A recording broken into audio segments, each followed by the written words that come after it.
Finding a bottle from Napa Valley will be impossible for the majority of Canadians. Provincial governments are holding their ground on not bringing in U.S. booze. And we will not cast that aside in response to a threat of economic pressure from a foreign government, even an historically friendly one. The back and forth on there's tariffs, there's not tariffs, we're pausing tariffs, we're changing tariffs. I think it's really hard on Canadians. It's off the shelves, and it will stay off the shelves until these tariffs are gone. Despite U.S. President Donald Trump extending tariffs on Canadian goods by another month, premiers say the uncertainty is enough to stop the orders coming in from south of the border. Jack Daniel's parent company saying pulling stock from the shelves is an escalation, but that Canadian purchases only make up 1% of its total sales, and it will be able to withstand the blow. While the American liquor industry is echoing calls to the White House to remove trade barriers, it's not pleased by the escalation. It's an unfortunate and unnecessary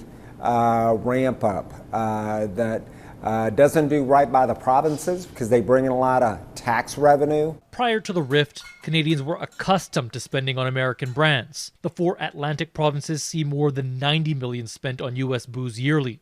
Alberta's premier noting more than $290 million in U.S. products were purchased.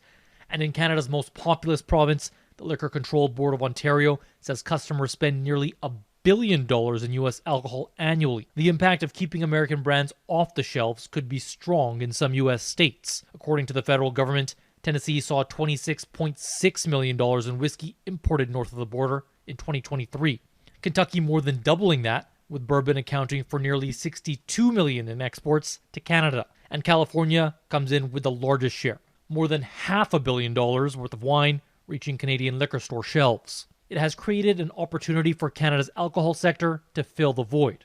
But one expert says it's also on provincial agencies to ensure Canadian brands can take up the open space. I think it's getting that backing from, the key liquor boards to, bring them in and get a general listing for those bottles here in Canada. And that would give them the support to be able to produce more for us. Meaning, as well as their elbows, Canadians can also raise their glasses patriotically.